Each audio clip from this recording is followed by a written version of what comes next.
three-time All-Pro, founder of Lights Out Extreme Fighting, Shawne Merriman. How are you this morning? Hey, what up? What up? Listen, I just got back from the Kentucky Derby, but I might have to go see a fight on Saturday. What's going on Saturday night? Yeah, we got a massive fight down in Long Beach this Saturday. Lights Out Extreme Fighting 24. Be live on my network on Lights Out Sports TV. But yeah, we got a big one. We got a new guy we just signed, Tyrell Fortune, the Okay. heavyweight. This dude is a monster. So yeah, we're gonna try to keep him for a couple more fights, but he might be the one-on-ones after this fight take off to the UFC. So but we'll see how it goes. But if we can keep him for 2 or 3 more fights, it'd be great. But I think this kid gone, man. He's gone to the UFC after this fight. What makes him so special? You just hooked me. Tell me. Yeah, he got some heavy hands, man. I just can't, obviously because I'm a big dude, so I like the heavyweight fights. Nothing against the other fighters like Jake Mhm. Babian's on this card, Brandon Art. Like we got a ton of great fights on this card. But me, when I start seeing heavyweights, I'm like, all right, here we go. So I think Tyrell's one of the ones that might be going after this fight. Oh, we can't wait to see it. Congratulations to you and your son, by the way, Justin, who is at the You Are Athlete Junior Combine in New Jersey over the weekend. Did he win the quarterback MVP? He did. He did. He's rated #1 quarterback right now in Jersey, class 2029. And I think ranked top 10 in the country or something like that. He's going to DePaul Catholic. So shout out to all the kids over there and the coaching staff at DePaul Catholic. Can't wait for the season. But he can go. He started to get that dog in him. I was always like, is he a quarterback position? But he started to have that dog in him now. So it's fun to watch. But he loves to work. I mean, you made a career hunting down and hating quarterbacks. How did you let this guy be a quarterback? How did you let this happen? You know how kids go. They do everything to spite us. They do everything to go against everything we believe in. And not to mention, he wore 12 his whole growing up. He's his kid. He wore number 12. Of Had me course. going into a Patriot shop in Boston. I was just sick to my stomach to get a Tom Brady jersey. But how we go. Anything for kids. So. Can you size him? Like, can I get a little scouting report on what you're saying? He's getting that dog in him. Like, how proud are you of your son? You know what? Talent, I never really cared about that too much. I still don't because he got a big arm. He's Mhm. athletic. He got size. But like he was just with me, was staying with me for a week, and I wake him up at 5:30, 6 o'clock in the morning, like, hey, let's go to the gym. He just wipe his eyes and say, all right, let's go. And I'm like, okay, that's what I'm talking about. I like that. So he just got that. He got that work ethic in him. That's the part I love about him the most. I love that. The Chargers are trying to do their thing. You got this fight in LA and Long Beach tonight. I'm back in LA. They posted this picture of first round pick Omarion Hampton, who is 6 feet flat. Okay. Jim Harbaugh, 6'3". What kind of Photoshop? What is this? I didn't know if that was Photoshop or just a bad angle, but these dudes just keep getting outrageous. Last year, I took a picture with Joe All, and I felt Yeah. like his stepkid. He had, somebody grab you, and you get like his arm was over the top of Yes, my like shoulders. everyone ever. Shawne, I'm 5 feet tall and 100 pounds. Like, yeah, everyone who touches me. Yes, I feel that way. You Yeah, felt little. he You felt I little felt with Joe little. Alt. Man, he grabbed me like around the back of my shoulders, and I kind of like shrugged my shoulders off, like, "Hey, man, like, listen, cool out." But these youngins, man, they get bigger and stronger and fast every year. But I'll tell you what, they hit home with him because I don't want to go against Jency. I'm not saying that Jency's a great running back. I think he's going to do well. Unfortunately for the Raiders, everybody know how I feel about the Raiders still, but I think he's going to be a great player. He's right number 2, right? Okay. Omari, he's right up there number 2. So I'm not saying that nothing taken away against his injury, but I really do believe that he's right there on that level. I mean, he's there with Najee Harris. He said that he and Najee he called them a dominant duo. What does this mean for Justin Herbert in that offense? It just, you know what? Last year when Joe Alt got drafted, everybody was like, "Oh, they should have got a wide receiver." But you got to understand who the coach is, what they're trying to build in the foundation. Like they want to establish the run. They want to establish, the dominance. Big O line running the ball, taking the clock, and then two, Justin Herbert doesn't need, like it. I know he's a great quarterback, but we put so much emphasis on like, oh, okay, the quarterback got to go out and win every game for it because he's a great quarterback. No, he doesn't. Right? We running the ball just opens up so much of the game. And as a former defensive player, man, it's like when somebody running the ball against you, it's demoralized. You're sitting around like there's nothing you can do.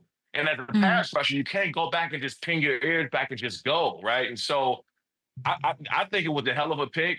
And with him and Najee back there, it's like everybody say Thunder and Lightning, but which one is Thunder? Which one is Yeah. Lightning? Because both of them dudes can go. So it's gonna be a fun season. If we take a look at the odds for the AFC West, FanDuel has them at plus 330 behind the Chiefs. They were 0-2 against the Chiefs last year. Do you think that the additions that they've made, and now it's Jim's second year, is that enough to close that gap? 100%. I'm not just saying it because I'm a Charger and all. I believe they're going to win the division this year. I really feel that way. And Let's it's nothing taking. go. Don't want to take anything away from Patrick Mahomes and that team. That Travis Kelce, as long as he's back, they always got a great team. They got a hell of a coach in Andy Reid. But truthfully, where the Chargers at and the jump that they made, remember before the season started last year, nobody saw the Chargers even being a playoff team. That was the exact same team almost that minus the Keenan Allen and some of these other guys that Jim Harbaugh took over. Nobody saw them going to the playoffs. So if he's able to do that in 1 year's time, what are they going to be looking like this year? With a full year under their belt, new guys, the coaching staff, everybody understands the system now. So if you don't think that they're not going to win a division, it's crazy not to say that I think they're the best team in the AFC West right now. And I like that they brought back Khalil Mack. He's 34. Yeah. It clearly was really important for both sides to get him back there. They did the deal early March. I think people might think like he's done. He played great last year. Yeah, and you know what? I always tell guys this. Anybody I talk to, I say, look, if they're playing until they push you out, like literally, like play until they say, hey, you know what? It's your time to go, or your body is up to it. And the way he finished the season last year, like you can't retire like that because the worst feeling as a player is when you're done and you feel like you got something left, right? Yeah. You sit at home, you're on the couch because you can't go back. You go out a year, 2 years, you're not gonna go back and play. You're done. So I'm really happy that he's back. And then they'll probably draft somebody that this year's draft coming up. They'll go get a big pass rusher. I know they got another pass rusher later on in the rounds, but I think they go out this year and get a big wide receiver or a defensive end or somebody can pass rush go on the other side of Thule. I think it matters, like even just for like a little continuity, a little like have the OG in there that what his mindset is. This is somebody who, like you're saying, you're like, let's get up and go to the gym. Like it's good to have a Mac in there. And I think it's meaningful that they didn't even let him become a free agent. They just said, we want you here. Do you still want to play? Like, do you want to do this? And he'll be back, which I love. I'm actually talking to the GM. I'm talking to Joe this week. If you had one question for him or you'd say like bring in a pass rusher, like what should I ask him? Listen, that's one of my favorite people. Like when you talk to Joe Ortiz, like Amazing. when you talk to him, it feels like you're talking to a player. I talk to him before the games, and he gets me fired up because it feels like he's going to go play the game. And so he's the ultimate football guy. He understands what he understands best is culture. And I don't want to take shots at Tom Telesco or anything like that because I like Tom personally, but when you start, I think that it's taking on his personality and that front office personality and what they're building, that culture going forward. They're tough. They're a hard-hitting team. They're really focused. They're disciplined. They have an attitude about them that's been missing for years. And I think that because of Joe came in there and Harbaugh, just everything that coaching staff has built, it just changed the way that team, the demeanor of that whole entire organization, man. So I love – that's one of my favorite guys, man. I love just talking to him. I'll go find him before the game so I can get a little hyped up, just talking to him because he's so excited. Yeah. Mr. Lights Out gets hyped out by the GM, hyped up by the GM. I love hearing every interaction I've had with him. I got to say is very seamless. There's no like, I'm not like, I was going to swear like, oh no, like, hi, how are you? Like, there's not a corporate feeling to him. There's not a general manager feeling to him. He's very human in my interactions with him. And it's so interesting that you think that I feel like maybe people underestimate how much that matters to players and success. Big time, because I believe that everything starts from the top, right? And it just trickled down into the locker room. So, if you got somebody in the front office that just believes in numbers and stats and possibilities, you're a numbers guy.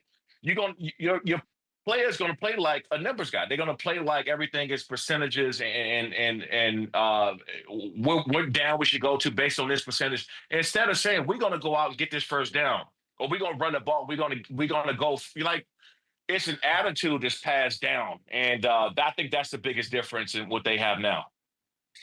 You're saying that this is the year that they not only close the gap with the Chiefs, but maybe overcome it. Can you talk to me about the Chiefs side of that? Like, I know your belief in the Chargers, but do you think that Yeah. like that's a big question I have going into the season is, or not I have actually. I think, Patrick Mahomes at F1 this weekend, I think he's going to be on a revenge tour. Like, I think he truly is going to try to be even like outdo how great he is now. What do you make of the Chiefs? Maybe like some of the things that they added, or do you think they'll take a step back or like 3 steps forward? No, I think the Chiefs' biggest problem. First of all, we talk about Khalil Mack coming back. I'm happy that Travis Kelsey, he came back Yeah. because ultimately, at the end of the day, he still has enough in the tank to be a very good player, right? I mean, he got the rest of his life to date, to marry, to live that life that he's going to live. But I think I'm happy he came back. But the problem I think the Chiefs going to have is everybody else in the division has gotten better, right? The Raiders has Mm. gotten better. They got Pete Carroll there. The Chargers have definitely got better. Denver, Bo Nix is gotten. He's going to be another level. They got a great coach. Mm. So Chiefs' biggest problem this upcoming year is everybody else in that division's got better. It's not a knock against them. It's just everybody else got better. Well said by you. The over under I'm looking for the Chargers is 9.5. I know we're going to bang the over on that. The other contenders in the AFC, of course, let's talk about these Bills because Joey Bosa, he's on the Shawne Merriman track going from the Chargers to the Bills. They have been so close. Sean, year after year, I don't have to tell you that. How big of a deal will Bosa be for Buffalo? Big time, big time. And those Bills loved the Chargers, right? And I'll say this, it was going out there playing for the Bills is probably one of the best experiences of my life. I wish every player got a chance to go out there and feel that and see that. Joey's going to see it, and he's just going to be. It feels like you're playing for family. It's the craziest thing like ever. And they love experiencing that locker room, right? They got some young guys there, and then having Joey there and that system as a leader, everybody's gonna be looking up to him and learning from him. And I wish him all the best, but I think he still has a lot in the tank. Uh, Yeah, I hope he does. I mean, it'll be definitely certainly be different without him there. But like you're saying, the Chargers will probably and Joe add a pass rusher. They've got a plan for the future because we can say what we want about Patrick's not going anywhere. You got to sack those quarterbacks in the AFC West, and then we'll see how Joey, of course, does for the Bills, who were like so slept on going into last year. It was crazy to think, Sean, that last year at this time we were saying the Jets are going to take the AFC. We were thinking like maybe the Bills were in a rebuild of sorts going into last year. Can you imagine? Yeah, It's it's funny to me, because as long as you got Josh Allen there, you always got any great quarterback, you got a shot. There's never a rebuilding year when you got a great quarterback there. So I think the biggest thing is that we just talked about the Chiefs and the division in general just getting better. And yeah. the Jets, you thought got better because they got Aaron Rodgers and all this stuff, and you thought that they were going to be better. Miami was going to be better, and then Tua got hurt and things start happening. But ultimately, you're never going to be in a rebuilding situation when you got a great quarterback ever. Yeah, you just made me feel like I wish I was on the Bills. Like you're making it feel like it's better than like college, like that atmosphere. Like, is it that like you're saying you wish everybody could go feel that? It's like so it's a special thing that needs to be considered. Like obviously Chargers have their own thing going on, but is it better than college? Like undeniably better. Yeah, no doubt. He has the closest. I think they have the closest feel to their fan base and their attitude towards their team as a college football team, right? Your Yeah. biggest college program, and it truthfully feel like you're playing for your second cousin. But you got family out there. You don't want to let down. You don't want to lose a fight in front of your family because Bills Mafia special. And we see the table jumping and the craziness, but you don't see like walking around town and just get treated like your family. Yeah. Somebody will walk by you and be like, "Yo, what's up, lights?" And keep walking. Like, do I know him? You trying to figure out if you knew him, you met him before, but everybody just treats you like family. So it's. I honestly wish that every player got a chance to experience that at some point. It's a special place, and I got to see like Maxwell Hairston when he got drafted there. He was like on the ceiling. He could not wait because he's heard those things about Buffalo. He loved his visit. He could not wait, and he took his whole family up there to check it out. Like he's going to be the biggest star in Buffalo. Make no mistake. And him and White are going to be like, it'll just be an incredible thing to watch. You're talking about how it's family. I had Warren Moon on the show on Friday at the Kentucky Derby, and we talked about how Cam Ward asked him for the number. Then, Warren goes and he unretires it. He gives it to him after thinking about it for a bit, but he had his reasons or whatever. Abdul Carter, he's having trouble finding a jersey number, Shawne. Phil Simms almost let him have 11, but Phil's family said no. Then, of course, he asked LT, which I'm sure you heard, for the 56. Was that crazy? Was that crazy to ask? Yeah, that was a little bit, I wanted to curse. Yeah, but that's the thing, and I'm not trying to say that Warren Moon is a staple of this game and what he did just for the black quarterbacks, just a lot of stuff in general, and who he was. When you talk about LT, you're talking about somebody who literally changed the way how offenses. The reason why the NFL and the way they block and schemed and how things are happening now, the game changed because of LT. Everything, and he's like this fictional folktale that just is like a superhero in many ways. So even me, I would have a problem. I would, if I did, I would be very private about it because I wouldn't even want it out there to think that I will go to the greatest player. I'm not saying the greatest defensive. I'm talking about the greatest player of all time to be able to go to him and ask for him. So I admire Abdul's, confidence and what he brings to the table, but you're going to the reason why this position is even valuable to you, the reason why you went as high in the draft because you went because of LT. All of this because I wore 56 because of LT. The reason why this game, the defensive players are even important as they are right now is because of LT. So you got to realize what you're asking, and it's a big ask. That's not a shot at him. It's more of a shot at, man, you getting drafted in the top 5 as early as you did because of LT. That's the truth. And so when you go and do that kind of thing, it's you're asking for a whole lot.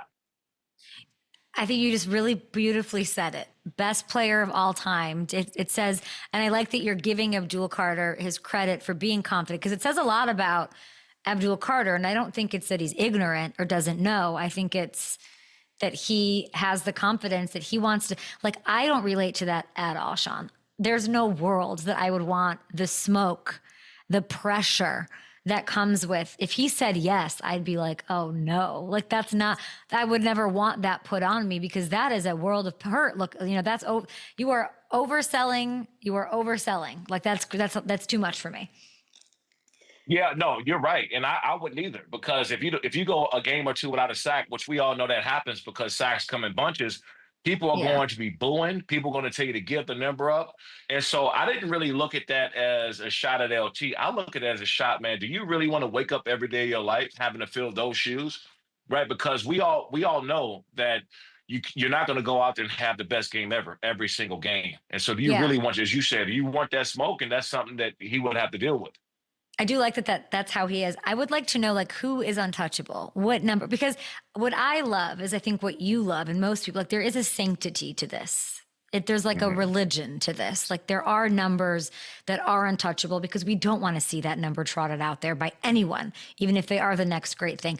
I would say like nobody can ask for Walter Payton's 34. Like that can't happen, right? We can't. So what are the other untouchable numbers in Shawne Merriman's opinion?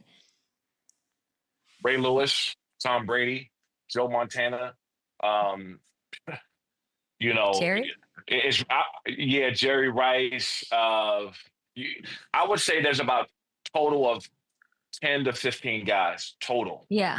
That you can't go ask for an 80 in the Bay. Like you cannot do that. You just cannot. I don't care who you are. No. That's like, Junior Seau coming in. I don't care what I thought of myself. Like did I want to be as great as Junior? Yes, but I wouldn't dare go ask for Junior Seau's number because of not just what he was as a football player, but what he meant to San Diego. That's just, to me personally, right? That's even this constant confidence. That's insanity. because of who he was. And Mm, so, even the comparisons, okay, it was an article written in the Union Tribune after hmm my rookie year, going to the Pro Bowl, being rookie defense rookie, they wrote an article in the Union Tribune in San Diego comparing me to Junior, basically handing off the torch. And I remember sitting in front of my locker shaking mm, because I was like, man, this is the smoke that, this 10, 11 Pro Bowls, this is Mr. San Diego. This is the biggest name that's ever came through San Diego. mm. And you're comparing me to him after one great year. I didn't even want that smoke. And I actually wanted to follow in those footsteps and surpass him. I wanted to be better than Junior. But I can't do that to what he did and what he built in that city. I just, as you said, I didn't want that smoke. Yeah, I would never want I want to make a name from, I'd want to quietly enter the league. And I actually think that Shedeur Sanders will be able to, not quietly enter the league, but because there's so much hype around him. But I don't like, how do I say this? Like the bar, he's going to clear the bar easily, in my opinion, because people are really doubting him, right? Because of the slide, because of everything. I know that. I mean, you and your empire were part of the Shrine game. You and I talked that you were at East West Shrine. Did you talk to Dable? Did you have this idea of maybe him slipping past the Giants? No, and so just to give you a little background of that. So my network, Lights Out Sports TV, we had rights to the East West Shrine Bowl Yeah. practices. And so we live streamed the entire practice for 4 days. And when I tell you the first 2 or 3 days of those practices, I've never seen it like that. It's never been like that at the Shrine Bowl ever. Every NFL personnel, GM, you name it, was there. And I talked to Brian Daboll, and also talked to the GM there. And I can tell you, between the Giants and the Titans, they would not leave Shedeur alone, to the point where I was almost tripping over their digital people with cameras because they were in our way. They were just trying to get as close as they were to Shedeur. So I knew that they were very high on Shedeur. So I don't know what happened from the East West Shrine Bowl into the Huh. draft, but whatever had happened caused everybody to slip or look past or not want to draft Shedeur. Because I can tell you right now that everybody was there to see him, even though he wasn't practicing. He was just kind of on the sidelines. They just wanted to see him in any kind of video they can get of him. So I don't know what happened from that time period to the draft, but I can tell you right now that the Giants, speaking of Brian Daboll and the GM there, and the Huh. Titans were very high in them, and that was supposed to be their pick. So I'm not sure what happened at that point. What do you think happened? Just as was reported, interviews didn't go Mhm. well. Little stuff, as we all know, what happens around draft time started to peak up, and maybe not practicing during the East West Shrine Bowl, maybe not working out at certain time points. So I'm not, I don't know exactly because I'm not in Yeah. those meetings, but I can tell you that they wanted to draft Shedeur at that time, the Titans Wow. or the Giants, that he was going there 100%, just based on what I've seen and just the conversations that was happening there. So I know that he was supposed to go to one of those two teams in the first round. Sean, did you get to meet him? Yeah. I talked to him a little bit. We actually had a Bonnie Jill, who was our Mhm. correspondent there. Bonnie did a great job in interviewing him and a couple other players from Colorado. I thought he was a great kid. He got a little bit of that, like, but again, you prime time son, right? Like you Dion's son, and then also too, he has a lot of accomplishment coming from where he came from, and then doing the same thing in Colorado. Like he has the attributes, right? He has the attributes and awards, and he should have been. I'm not going to sit around and say he should have been a first round talent, but seeing him slip past a second based on what I've seen him do, not just in Colorado, but just knowing that I talked to a lot of NFL Yeah. personnel. I talked to a lot of people there. Everybody at that moment in time was very high on Shedeur. So whatever happened from the East West Shrine Bowl, from that period of time to the draft, something happened that caused these teams to step away from him. It'll be interesting to see who gets the starting gig week one. I like Dylan Gabriel. I think it'll be great to have in that quarterback room. I like that it's Flacco. It could be a really nice opportunity. I always sort of feel like you go where you're supposed to go. I don't know if you feel that way, but like it just kind of all works out the way it's supposed to. The door can't see it now. He can't see it now, but him Yeah. slipping past where he slipped to might have been the Yeah. best thing that has ever happened to them, because I think so too. when he ends up being a starter, because he's going to be the starter at some point. I don't know what point Okay. during the season he will be the starter. The expectations now, right? The expectations now is the weight is off his shoulders. So now everything he's going to do from this point on, if he turns out to be a starter, he Yes. turns out to be a top 5, top 10, even if he turns out to be a top 10 quarterback, it's a win. He can't. That I feel that right now, Shedeur Sanders is in this position where he can't lose. He can only. He is Mm. a fifth-round draft pick. He got all this hype. Great. He slid to the fifth. So how much do we expect from a fifth rounder? Right? How much do It's we? all We about don't it. That's expect all exactly that. right. Don't ask for Lawrence Yeah. Taylor's number. Just go in there, undersell, over deliver, and maybe he will there with the Browns. I have one last one for you because this is like, what are we doing here? When I see, we're talking about jersey number. When I see the 56 Chargers jersey, you're the only person that can possibly be thought of. When are you going to be in the Chargers Ring of Honor? Where are we in the conversation? You know, look, I'm going to Antonio Gates' Hall of Fame, induction this year, and that to me, being able to live through LT, I was there for LT's. I'm going to be there for Antonio Gates. One day, I'm going to be there for Phillip Rivers, his all Hall of Fame, because that's coming, regardless of what anybody. It might be first ballot or whatever, but Phillip will be getting in. I'm happy living through that. So me, I didn't, I got hurt. I didn't have the longevity in the career that I did. If that happens, great. If not, like, Kate, I'm one of the ones, like, I'm not one of these old heads sitting around talking about, back in the day, leather helmets, we used to do that, like, Yeah. I don't really care. I actually have enjoyment, like, being a part. I played in a team with LT, and even when I go out now, wherever I am in the country, I get treated like a Hall of Famer, and that to me, because of the way I played the game. So I don't really care if I ever get a jacket. I don't care if I get inducted to. It'll mean a lot. Don't get me. I don't want to. That it's an honor to be up there with the rest of those guys. Yes. But I'll be there at Antonio Gates' Hall of Fame this year. And because I played with these guys, I battled every day through them. They were friends and brothers of mine. Like, I'm one of the ones, I'm happy to be there, to be up that mention. When you talk about the Chargers, my name get brought up, I'm good. I'm good with that. I first of all, there's a lot there. I like that you snuck the Phillip Rivers, a Hall of Famer, in there because I love that. Needs to be said. I don't want people to think you don't care. You would of course love to be a part of that. I like that you said that, and that was a perfect statement. I'll just remind everybody, All Pros, Pro Bowls, led the NFL in sacks in 2006 with 7 frickin' teen. 2005 Defensive Rookie of the Year, the best that you were on the field. The Ring of Honor thing needs to, it's a little bit of a, and you know how much I love the Chargers.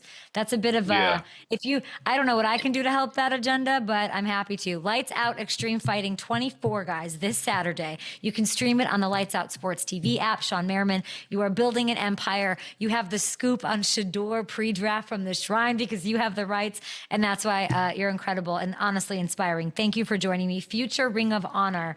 I don't even know what you'd call yourself. You're the best. Thank you. Appreciate it. Thanks, always. Appreciate you.